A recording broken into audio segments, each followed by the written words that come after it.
My name is May Hong. I am the speaking voice of Mira from K-pop Demon Hunters. And this is Moana Nui podcast. Signing off. Happy fans. Do it with me. Happy fans. Happy Hon.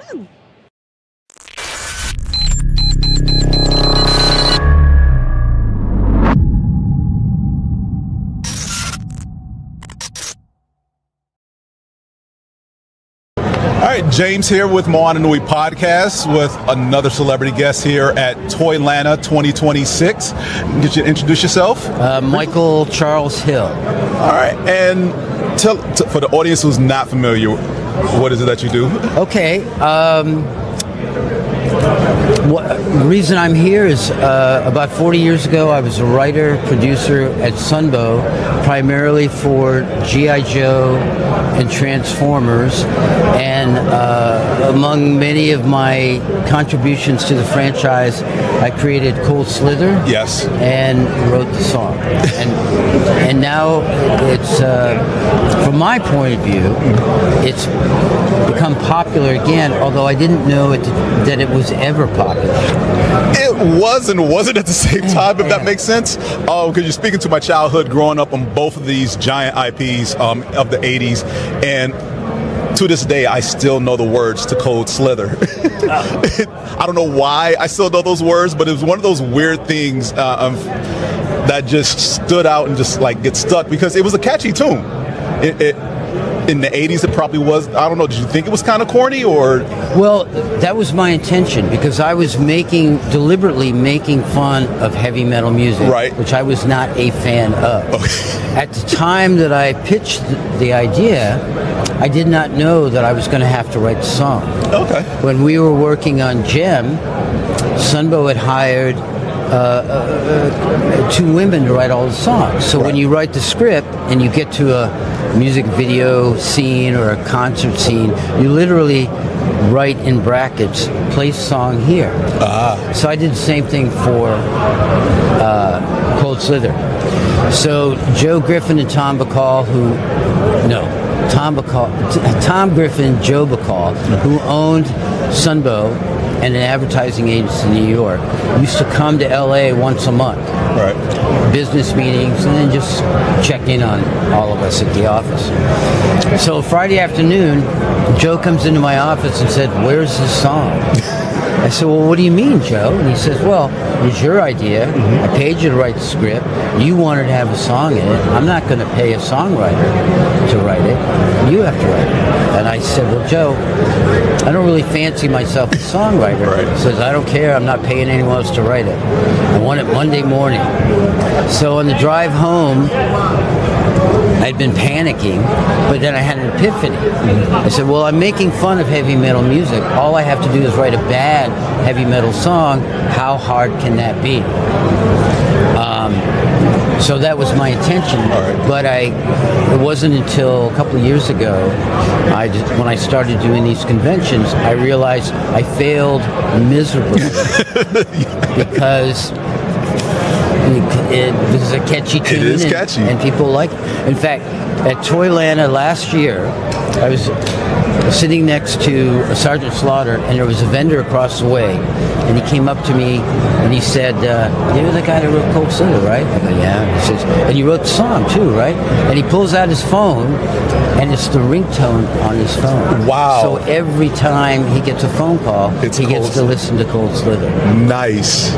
And for our audience who might be too young, COLD SLITHER was the Dreadnoughts band formed by Cobra to manipulate the world through music. Right. And they were not performing their own instruments. They were they did not. Because it was all generated by a computer program that Destro had created. With subliminal messages. Yeah, subliminal messages as well, because Cobra, ruthless terrorist organization trying to dominate the world. So how did you get into writing in that time frame? Just fell into it. I was You know Flint, right? Yes. Okay, so Flint and I were friends. We had a writers group. We're all working on screenplays. We wanted to break into the movie business. Right. And also at the same time, Flint's family owns the rights to Buck Rogers. So Flint and his agent were pitching it to animation studios around town, with no luck. But at one studio, they really liked Flint a lot, and they hired him to work on Mr. T. Okay. And a couple weeks later, he calls me up and said, "Hey, how'd you like to get paid for writing?" My first answer was yes, that sounds great.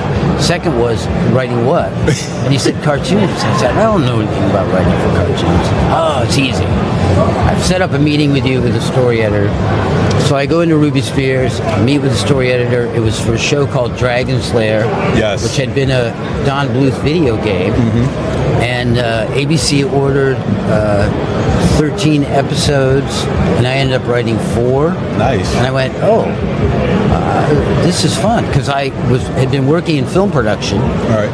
And I thought, oh, man, this is better money, straight away money, and I don't have to get up and be on a sound stage or on location at 6 o'clock in the morning. So I pursued it and started doing freelance work with other animation studios, and then in a short period of time, Sunbow hired me on staff to be, once they took control away, creative control from Marvel away, and then I was in the thick of it. All right. So in writing stories for both G.I. Joe and Transformers, were there any limits on what you could and couldn't do? Anything that you wanted to do that never made it to air? Not that I can remember. Now, the first episode I wrote, when Marvel was still doing creative control, I didn't know what I was doing. Okay. I didn't really understand the concept. So I was trying to mimic what other people had done. But the story I sold included a bounty hunter. Okay. So when I read the Bible, I went down the list of Autobots and the list of Decepticons, and no existing character really fit the role.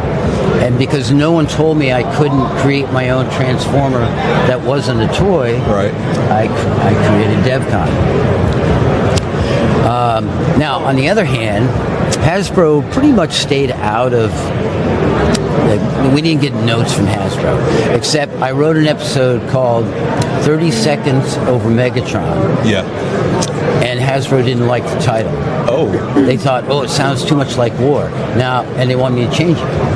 And first I said, no, I'm not changing it. And B, have they watched the show? Right. It's a bunch of robots going to war. Yeah. So,